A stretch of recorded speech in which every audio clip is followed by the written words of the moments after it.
সাথে তুমি আকাম করছো, তোমার দেশবাসীর প্রতি বার্তা কি? দেশবাসীর প্রতি আমার একটাই বার্তা যে আমার মতে ভুল যাতে কোনো ছেলে কোনো ভাই কারোর সাথে যদি না করে, কেউ যাতে এই ভুল না করে।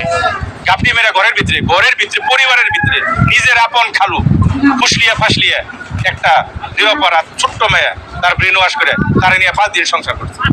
তুমি তোমার ওয়াইফের ভাগ্নিরেও ছাড়ো নাই, মানে তোমার মেয়ে বলে তোমার বলে আপা কইতো, তারও তুমি ছাড়ো নাই, তুমি তো কেউই ছাড়ো নাই সামনে বেলে। হ্যাঁ, তো কি হওয়া দরকার ভাই? কত ভাই? সর্বনিম্ন আমার আইনি শাস্তি হিসেবে ফাঁসি হওয়ারই দরকার। ফাঁসি হওয়া দরকার। জি। এটা মনে হয় এখন আকাম করার পরে এই যে ভিতরে থাকবে তোর বউ প্লান কেন দেখবে ভাই? আমি যে অন্যায় করছি সে শাস্তি ফাঁসি হওয়ার দরকার, কারণ আমার মতো এরকম শাস্তি জানি এই ভুল জানি আর কেউ না করে কখনো। এটাই সোশ্যাল মিডিয়ায় বলে যায় আমার মতো ভুল যাতে কোনো ভাই কোনো বন্ধু কারোর সাথে যদি না করে, ঠিক আছে, এর সর্বনিম্ন শাস্তি একবারে ফাঁসি হোক।